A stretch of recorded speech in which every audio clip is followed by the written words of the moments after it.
juróom-ñetti waxtu jot na ci guddi mbaa xam ngeen ni couvre-feu bi tàmbali na.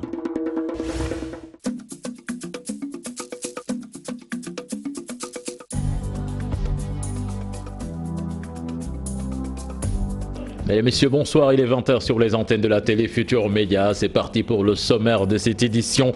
Pandémie du coronavirus, le point du jour fait état de 67 cas positifs, dont 4 issus de la transmission communautaire. Sur le terrain, la lutte ne faiblit pas. Kaffrine va retirer 4000 talibés de la rue à partir de ce lundi. À Tambacounda, le regroupement des chauffeurs et transporteurs juge famélique l'appui de l'État au secteur interurbain. L'enveloppe tourne autour de 400 millions de francs CFA pour les 45 départements du pays. Et puis les commerçants de l'Axis dans tous leurs états, après la saisie des sachets en plastique par les autorités, ils jugent inopportune également la décision du préfet sur la réorganisation des marchés. Justement, le préfet de Dakar, Alioune Badara Samb, sera l'invité de ce 20h pour aborder cette question. Voilà le sommaire de cette édition. Tout de suite, le développement.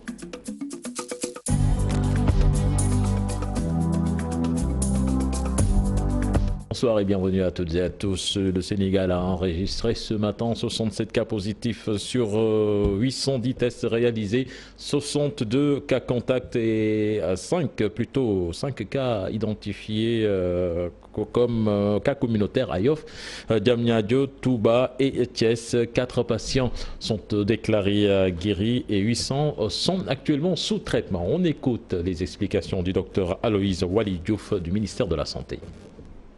810 tests réalisés, 67 sont revenus positifs, soit un taux de positivité de 8,27%. Les tests positifs sont répartis comme suit. 62 contacts suivis par nos services et 5 cas issus de la transmission communautaire répartis entre Yoff, 1 cas, Diamniadio, 1 cas, Thiès, 1 cas et Touba, 2 cas. 4 patients hospitalisés ont été contrôlés négatifs et déclarés guéris. 4 cas graves sont encore pris en charge dans les services de réanimation des hôpitaux de Fann et de Principal. L'état de santé des autres patients hospitalisés est stable. À ce jour, 1182 cas ont été déclarés positifs depuis le début de l'épidémie au Sénégal. 372 en sont guéris, 9 décédés, 1 évacué et donc 800 sous traitement. Nous allons à Liberté 5 à présent, quartier de Dakar, où les jeunes ont décidé de se lancer dans la sensibilisation et la prévention contre le Covid-19. Le constat dans ce reportage signé d'Issa Prera et Youssou Baro. 2 mois que le combat contre le Covid-19 est engagé, 2 mois qu'à la SICAP Liberté 5, les populations sont dans la bataille de leur propre initiative. Les habitants de ce quartier de Dakar sont à fond dans la sensibilisation et la prévention. Et les femmes sont à la pointe de ce combat. Avec tout ce que vous avez vu avec le collectif qu'ils ont fait, les vendeurs, les boutiquiers et nos mamans qui sont toujours au marché, de le dire tout le temps, au retour des marchés, se laver, changer les habits. Éviter aussi les jeunes, soit les inconscients, de cracher tout par terre, de changer vraiment les habitudes qu'on a cru que c'était du social. Influencer les jeunes à rester chez eux, respecter les mesures barrières. À l'occurrence, se laver les mains, porter des masques et sensibiliser, surtout la sensibilisation. Autour des maisons, on fait maison à maison aussi, on circule avec une voiture munie d'un sono pour informer les gens. De 1 à Liberté 6 extension. Parce que l'heure est un peu grave, il faut que la population soit sensible par rapport à la maladie qui est à l'état pandémique. Les habitants ne se limitent pas à sensibiliser leurs voisins. Mieux, ils confectionnent les masques qu'ils distribuent gratuitement, mais aussi ils ont installé des points de lavage de mains un peu partout dans le quartier. On a fait un regroupement des jeunes et des personnes d'âge mûr. On a commencé par sensibiliser, mais il faut les mettre devant le fait accompli. Quand on dit aux jeunes de se laver les mains, il faut un dispositif de lavage de mains. Parce que les points d'eau, on ne se retrouve pas n'importe où. Bon, si vous êtes en route, vous pouvez munir d'un gel septique. Mais vu les points d'eau, c'est plus important. Avec le savon, c'est mieux. Imposer aux Sikapois de porter leur masque. Pour que les Sikapois portent leur masque, il faut les donner le masque parce qu'il y a des gens qui ne disposent pas de masque. On a fait des actions, on a confectionné presque 1000 masques. Et puis on a eu aussi des bonnes volontés qui nous ont donné des masques pour distribuer à la population. Initiative locale à grande portée, les jeunes de Liberté 5 sont persuadés que pour terrasser le virus, il faut nécessairement impliquer toute la communauté. On l'a annoncé dans les titres, Kaffrine va retirer de la rue près de 4000 talibés à partir de ce lundi. Le but est d'éviter de les exposer face à la menace du coronavirus. Les explications du préfet Amadou Diop interrogé par Oumar Ndiaye. Au niveau de Kaffrine, on a un total de 96 daras. Donc 96, juste pour la commune de Kaffrine. Dans le département, on en a 322. Et quand on parle de 96 daras, c'est une population d'à peu près 4000 habitants. Et c'est pourquoi quand même nous avons décidé à partir de lundi d'un retrait systématique de tous les enfants talibés qu'on trouverait dans la rue. Et avant ça, quand même, nous avons initié des repas communautaires donc pour appuyer, accompagner les Serigne Dara donc pour le maintien de ces enfants dans les daras, mais à partir de lundi, tous les enfants que l'on retrouve dans la rue seront quand même acheminés au niveau du centre, d'un centre qu'on a mis en place, et que après enquête sociale, ces enfants-là seront retournés chez leurs parents. Des mesures plus radicales pour consolider les acquis dans le cadre de la lutte contre le Covid-19 qui épargne encore la région de Matam. Le préfet de Canal interdit la circulation des marchands ambulants et le transport des motos Jakarta entre localités du département. Les explications de notre correspondant sur place, Ali Bandelnian. ay ndaw yu ci gën a bëri lañu woon doon profiter ci si autorisation circuler mu ñeel oto yi indi marchandise ak bagage ci région bi buñ fi yeggee nag ñu sol seen dàll langoo seen ay sac di wër dëkkaani di jaay ñu déppee leen ay marchands ambulants mu di ab menace bu am solo bi nga xam ni préfet bu Kanel dakkal na ko ak interdit. Ce n'est pas la bonne version, peut-être que nous y reviendrons avant la fin de ce journal. Tambacounda, le regroupement des chauffeurs juge dérisoire l'appui de l'État au secteur interurbain. Selon Papignan, le président, chacun va se retrouver avec près de 29 000 francs CFA et l'enveloppe tourne autour de 400 millions par mois pour les 45 départements. Les explications de Moussa Oumargué. Le regroupement régional des chauffeurs transporteurs juge dérisoire le fonds d'appui alloué au secteur du transport interurbain en cette période où sévit la pandémie. Selon Papignan, le président du regroupement, les prévisions tournent autour d'un appui allant entre 29 et 30 000 francs CFA par chauffeur à Tambacounda. 1,2 milliard Pour les 3 millions. Pour les 3 mois. Pour les 3 mois. Maintenir durant des mois, alors venir recevoir une somme de 29 000 francs. 29 000 francs, qu'est-ce que ça sert? C'est-à-dire, il y a un petit problème qui se pose. Quand tu vas jusqu'à ce que tu ne vois plus où tu dois partir, replie un peu par arrière et réfléchir et voir. Les chemins sont très nombreux. Maki, ça, ce n'est pas ce qui nous arrange. Nous voulons, de grâce, si ça ne peut pas aller de l'avant, il n'a qu'à essayer de trouver une solution. Surtout les chauffeurs qui sont dans les régions, ils n'ont pas pu alors rejoindre leur famille. De compter par 10, par 30, alors leur donner une ordre de mission qu'ils rejoignent d'abord leur famille. Parce qu'à l'heure actuelle, si tu es là avec un ami. Il ne peut pas te prendre en charge à tout moment. Ce n'est pas possible. Vous voyez l'entrée de la gare routière. Vous venez à l'entrée du bureau, il y a le tout. Nous avons nos masques. Qu'est-ce qui reste encore? Ce qu'ils nous disent, on le respecte. Mais eux, ils n'ont qu'à respecter aussi ce qu'ils ont dit. C'est ce qui est normal. Mais tu ne peux pas me dire, alors assis-toi, et attends-moi et tu ne me laisses pas l'attendre. C'est pas possible. Coincé à Tambacounda depuis l'entrée en vigueur des mesures liées à l'état d'urgence et au couvre-feu, les chauffeurs transporteurs sollicitent des autorisations spéciales de circuler pour regagner librement leurs familles respectives. Papignan, le président du regroupement régional, demande au ministre des Infrastructures, Oumar Youm, d'effectuer une tournée pour s'enquérir des dures conditions de vie des chauffeurs transporteurs. Vous l'annoncez tout à l'heure, des mesures plus radicales pour consolider les acquis dans le cadre de la lutte contre le Covid-19 qui épargne pour le moment la région de Matam. Le préfet de Kanel a interdit la circulation des marchands ambulants et le transport de motos Jakarta entre localités du département. Ali Bandelian. Ce sont des jeunes qui profitaient de l'autorisation de circuler des véhicules de convoi de marchandises. Des marchands ambulants qui continuaient à faire la navette entre les villages du Fouta avant de se retourner, se ravitailler dans d'autres régions. Une menace sérieuse contre laquelle le préfet de Kanel s'est dressé avec une interdiction formelle dans tout le département. Et c'est une mesure également qui concerne le département de Kanel. Nous avons demandé à tous les commerçants de véritablement donc faire leur office, de faire leur travail dans les marchés concernés, mais également à 17h, à 18h qu'ils puissent regagner leur domicile. On ne pouvait pas véritablement donc permettre à ces marchands ambulants de sillonner les rues, de sillonner également donc les domiciles, ce qui pouvait être véritablement donc un danger, mais également un risque réel pour la sécurité sanitaire. Nous avons certes un dispositif relativement agressif, mais un dispositif fondamentalement basé sur le principe de précaution.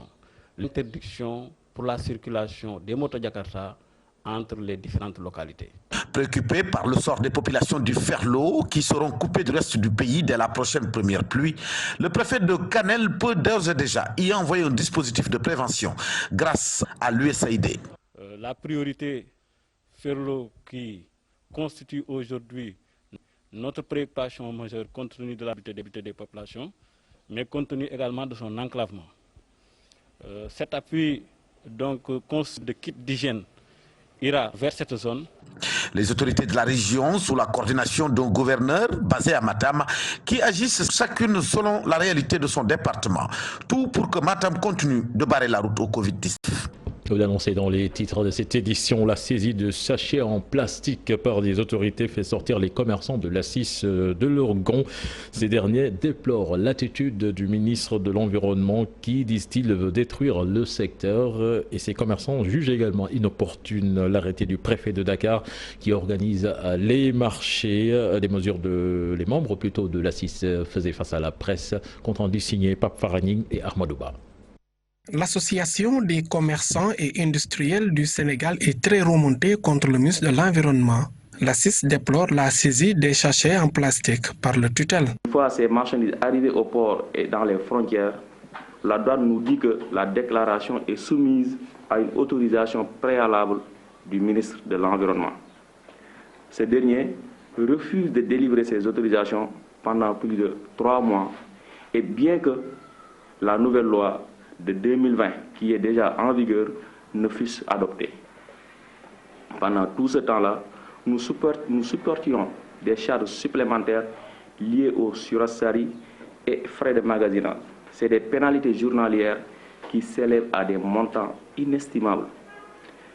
Alors le ministre a fomenté un plan ourdi, un complot d'État qu'il orchestre pour soutirer des fonds des commerçants en donnant l'ordre de dédouaner à 10 jours seulement de l'entrée en vigueur de la nouvelle loi, que nous ne contestons pas. Mais ce que nous contestons, c'est le complot d'État. Parce qu'une fois ces produits commencent à être commercialisés, Abdou Karim Sall et son équipe, que je qualifie d'association de malfaiteurs, procèdent à des opérations de saisie, ce qui ne peut être qualifié que de voie de fait, et qui semble être cautionné par l'État. Qui ne dit rien. L'arrêté du préfet de Dakar fixant les nouvelles règles dans les marchés est en déphasage avec la réalité actuelle pour les commerçants de l'Assis. Il ne nous laisse que 2 jours dans la semaine, ce qui fait 8 jours dans le mois, alors que nous supportons beaucoup de charges. Nous considérons que la décision du préfet de Dakar est inopportune et sera lourde de conséquences. Parce qu'elle n'est pas susceptible, cette décision-là, de produire des effets positifs par rapport à la lutte contre la propagation du virus. Et elle est très coercitive et contraignante à telle enseigne que des familles vont en mourir de faim. Après ce point de presse, d'autres formes de lutte seront élaborées pour faire revenir le ministre de l'Environnement sur sa décision. Top Farming. Les opérateurs privés stockeurs vont procéder à la distribution des semences à partir de la semaine prochaine. La question de la faisabilité se pose avec l'état d'urgence. Ils soutiennent tout de même avoir une stratégie bien définie. Ibrahim Diamé, Faligay. L'hivernage approche et la prochaine campagne agricole se prépare dans un contexte de pandémie du coronavirus qui va avec ses interdits. N'empêche, les opérateurs privés stockeurs chargés de la distribution des semences vont s'y lancer incessamment. D'ici la semaine prochaine, normalement, on doit commencer à faire les distributions parce que les commissions sont en train d'être formées. Même au niveau de Gandia, comme je vous le disais tout à l'heure, au niveau de Gandia, leur commission est déjà prête. Donc les autres commissions vont être formées et commencer la distribution le plus rapidement possible. Comment alors procéder à la distribution des semences sans rassemblement des paysans dans un tel contexte? Bougumbala estime que c'est bien possible et propose ce procédé. Sur chaque village ciblé, chaque village, il peut avoir 100 producteurs qui sont là-bas. Sur ces producteurs, d'habitude, ils déléguaient le chef de village pour venir au point de distribution pour prendre pour tout le village. Donc, il faut encourager ce système de distribution. Ça évitera les déplacements et ça va permettre aux gens de ne pas se déplacer. Et comme vous le savez, l'épidémie, ce n'est pas l'épidémie qui se déplace, ce n'est pas le virus qui se déplace, c'est les gens qui déplacent l'épidémie. Donc, à partir de là, donc, ça va alléger les risques de contamination, quoi. La question de la disponibilité des semences avait suscité beaucoup d'inquiétudes durant la campagne de commercialisation arachidière avec la forte présence des Chinois. Mais aujourd'hui, les opérateurs rassurent. Les opérateurs semenciers ont su ça dès le début. Ils ont redoublé leurs efforts sur la collecte des semences. Nous avons assuré à 80-90% la collecte des semences. Actuellement, dans le monde rural, tous les chemins mènent vers les champs. Les paysans se préparent activement pour éviter d'être pris de court par la première pluie. Avant de recevoir le préfet, nous allons à Ziguinchor avec la pharmacie située non loin du stade Alioune Sitoé Diatta qui a été cambriolée. Les malfrats ont emporté plusieurs médicaments estimés à près de 800 millions de francs, à 800 000 plutôt francs CFA et du liquide estimé également à 80 000 francs CFA. Nous suivons les explications de nos correspondants sur place, Boubacar Diassi et Lamine Mandian. Le voleur est monté sur le toit de la pharmacie du stade. Il a démonté ses tôles de zinc avant de trouver le plafond et s'introduire dans l'officine. Donc il est passé par le plafond, et il est passé par la caisse, il a remporté la caisse, une valeur de 80 000 et quelques médicaments. Apparemment c'est les antalgiques, du Doliprane, Efferalgan, CAC 1000, des anti-asthéniques. C'est ce qu'il a pris d'une valeur d'environ 100 à 150 000. C'est ce qu'on a constaté pour l'instant. C'est la seconde fois que cette pharmacie est la cible des cambrioleurs. Ça doit être la deuxième fois, parce que la première c'était une tentative de cambriolage. En 2015, ils ont coupé tous les cadenas des portes, des bars. Mais heureusement, il y avait mon frère qui était à l'intérieur. Il est sorti pour demander, ils ont pris la fuite. Les pharmaciens de Ziguinchor interpellent les autorités. Nous dénonçons cet acte odieux, ce cambriolage dont a été victime notre confrère, et nous profitons de l'occasion pour lancer un appel aux autorités pour renforcer la sécurité des pharmacies. Nous pensons que les pharmacies sont en danger. Une vingtaine, 22 pour être exact, donc 22 pharmacies dans la commune de Ziguinchor. Vraiment, sa sécurisation ne devrait pas poser beaucoup de problèmes. Dans ce contexte d'état d'urgence avec un couvre-feu où tout le monde est préoccupé par la lutte contre le Covid-19, donc des malfrats profitent de cette situation. Il faut dire que cette pharmacie est située sur la route nationale numéro 6, non loin du stade Aline Sitoé Diatta. Merci à vous, Boubacar Diassi. À présent, l'invité du 20h, il s'agit du préfet de Dakar qui est là avec nous. M. Samb, bonsoir. Bonsoir, M. Diao. Alors, M. Samb, vous avez pris la décision de réorganiser les marchés de Dakar, une décision normalement qui entre en vigueur demain à lundi. Désormais, comment cela va se passer pour nos commerçants? Merci beaucoup, M. Diao. Permettez-moi tout d'abord de saluer les populations de Dakar, de magnifier véritablement leur attitude dans ces situations difficiles que nous connaissons au Sénégal, à l'image de ce qui est de mise dans tous les pays du monde, dire effectivement que présentement Dakar constitue un point chaud. J'en veux pour preuve tout simplement un regard sur les statistiques qui sont livrées par les services du ministère de la Santé, avec un département où nous comptons un peu moins de 550 cas positifs dans Dakar, sur un total de 1100, ça veut dire qu'aujourd'hui, autour de 50%. Ça peut se comprendre compte tenu de la place de Dakar. Je rappelle que la région, c'est 25% du territoire national, 25% de la population, sur un peu moins de 1%, 0,3% de la superficie du territoire national. Donc ça s'explique également par le fait que plus de 70% des activités économiques se déroulent dans Dakar. Vous avez attendu quand même plus d'un mois avant de... Nous n'avons pas attendu cela. Je peux vous faire remarquer que depuis le mois de mars, beaucoup d'actions ont été déroulées, tendant à réguler d'abord le fonctionnement des marchés, des opérations de nettoiement et de désinfection, des opérations de démantèlement de sites. J'en veux pour preuve le garage flottant du stade Léopold Sédar Senghor, le démantèlement de Petersen, le démantèlement de ce qu'il est convenu d'appeler le maquette de Colobane, le retrait des enfants de la rue, presque 600 enfants qui ont été retirés. Donc je voudrais vous dire tout simplement que nous n'avons pas attendu tout ce temps-là. Mais concrètement, qu'est-ce qui nous attend? Concrètement, aujourd'hui, l'analyse de la situation a montré qu'il faut qu'on aille vers des décisions fortes dans le sens de tout faire pour diminuer les contacts entre les populations, entre les Sénégalais. C'est pourquoi, présentement, après en avoir échangé avec beaucoup d'acteurs, nous avons pris des mesures fortes concernant les marchés. Parce que présentement, les marchés constituent une zone où nous avons une épine à tirer du pied, comme je le dis. Après en avoir échangé et fait des analyses des statistiques, un travail scientifique, nous avons convenu de prendre en charge cette problématique de la distanciation sociale, tout en intégrant bien sûr la nécessité pour les citoyens sénégalais, les d'accord de pouvoir s'approvisionner, mais également les gens de continuer leur activité économique.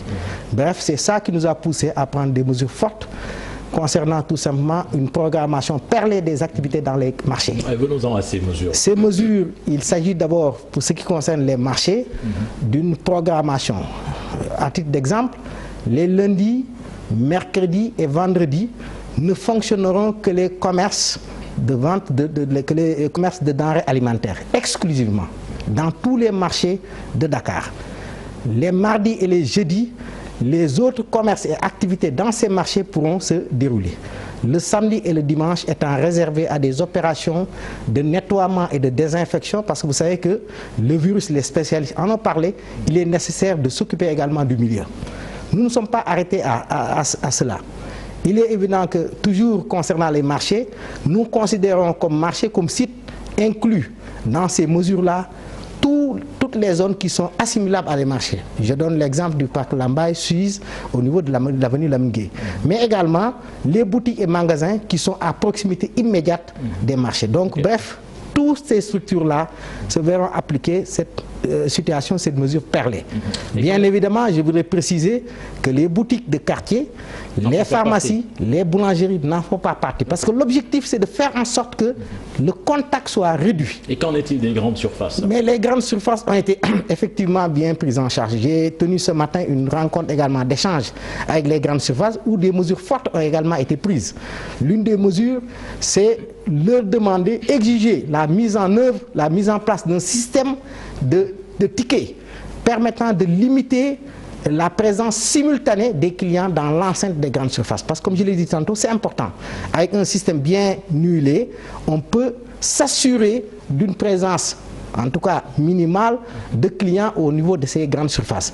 Mais également, même les grandes surfaces se verront appliquer une journée de nettoiement et de désinfection. Mais justement, ne craignez-vous pas un effet boomerang? Par exemple, si l'offre diminue, est-ce qu'il ne risque pas d'y avoir un surplus de population dans les grandes surfaces? Non, je vais vous démontrer le contraire, M. Diao. Vous savez, la consigne d'abord, c'est qu'il faut que les gens bougent quand c'est indispensable. Chaque jour, vous montrez dans les gens logo. sont obligés de s'alimenter. Oui, mais derrière également, ils vont s'alimenter. Mais il y a tout un ensemble, tout un dispositif de suivi et de contrôle, parce que nous n'allons pas laisser les gens également, avec une bonne présence des forces de défense et de sécurité, nous veillerons à ce que ces mesures soient appliquées. Parce qu'au-delà donc de la nécessité d'aller également s'approvisionner, il faut que les gens s'organisent. Nous avons atteint un point où si les gens ne font rien, la maladie ira de mal en pis, comme on l'a dit. Maintenant, concernant les grandes surfaces, comme je l'ai dit tantôt, ils auront la possibilité de fonctionner tous les jours, excepté le lundi. Pour demain, on a décalé pour le mercredi pour qu'ils puissent faire ces opérations de nettoiement et de désinfection. Comme je l'ai dit tantôt, il y aura un système de tickets qui va éviter que les gens ne se retrouvent simultanément dans l'enceinte des magasins. Donc vous voyez qu'aujourd'hui, toutes les mesures ont été prises. Mais, M. Diao, vous savez, on peut prendre les meilleures mesures. Il faut que les Sénégalais acceptent, à commencer par moi-même, de se mettre dans les rangs. Oui, mais justement, vous avez suivi en élément même dans le journal, cette mesure quand même a été décriée surtout par les commerçants et opérateurs économiques. Mais dites-nous, sur quelle base donc, vous avez décidé de limiter le commerce dans le secteur informel et de l'autre côté, pratiquement autoriser les grandes surfaces à opérer sans restriction majeure? Je regrette, M. Diao, je viens de vous lister tout à l'heure, vous verrez l'arrêté donc à travers certainement les réseaux sociaux, mais également des mesures de régulation ont effectivement été prises pour les grandes surfaces.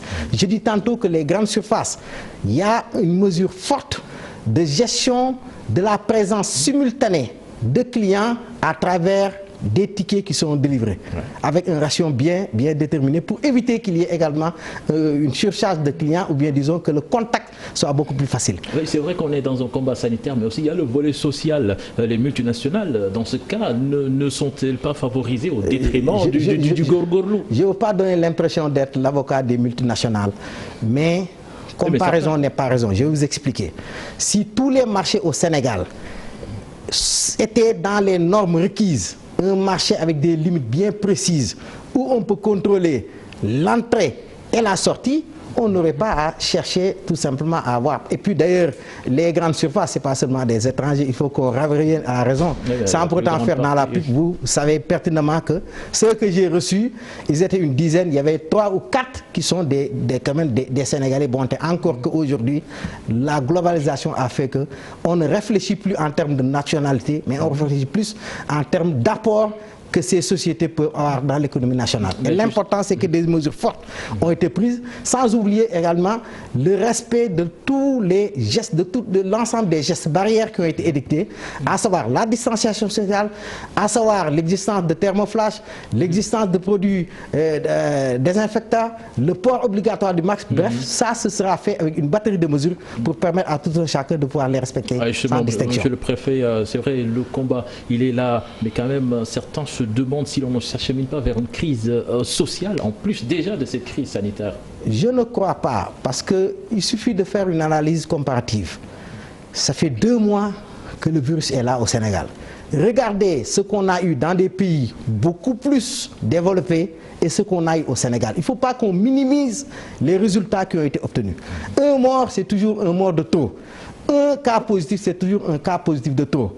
Mais reconnaissons quand même que les efforts que l'État a eu à prendre depuis la régulation du transport interurbain, l'état d'urgence avec le couvre-feu, vous savez bien pertinemment qu'en matière de couvre-feu, aujourd'hui, retenez que quand même au Sénégal, pendant le Ramadan, le soir, les gens, ils flânaient, ils étaient ensemble, etc. C'est très dur et j'apprécie l'attitude des Sénégalais. Les commerces de nuit. Oui, mais aujourd'hui, il faut faire ce qu'on appelle un bilan coût-avantage. Qu'est-ce qu'on gagne, qu'est-ce qu'on perd? Aujourd'hui, je crois que les autorités publiques prennent la juste mesure des décisions qu'ils doivent prendre et apprécient au quotidien, au niveau du comité national de gestion des économies, des épidémies, au niveau des comités régionaux, au niveau des comités départementaux. Et chaque jour que j'ai fait, le 1er mai, j'étais en rencontre avec, je ne vais pas donner l'exemple sur moi, avec des commerçants, les chefs de service, les médecins-chefs. Tout est en train d'être fait, y compris vous au niveau de la presse, pour qu'on puisse gagner ce combat. Et on espère que dans une bonne synergie, ensemble, on pourra en tout cas atteindre. C'est pourquoi d'ailleurs j'ai laissé 2 jours à des gens qui, entre guillemets, mènent des activités que certains considèrent comme des activités non essentielles. Une toute dernière question. L'état d'urgence donc prolongé jusqu'au 2 juin. Est-ce qu'il y a une évaluation qui vous a permis de mesurer son impact? L'état d'urgence a été prorogé sur décision de la plus haute autorité. Je suppose, je suis certain, vous-même vous pouvez quand même en être convaincu qu'une décision aussi lourde de conséquences ne peut être prise par la plus haute autorité que sur la base d'une analyse profonde, sérieuse et objective de la situation. Dites-vous bien que si on n'avait pas pris l'état d'urgence suffisamment tôt, qu'en serait-il dans ce contexte où le soir les gens ont l'habitude de circuler?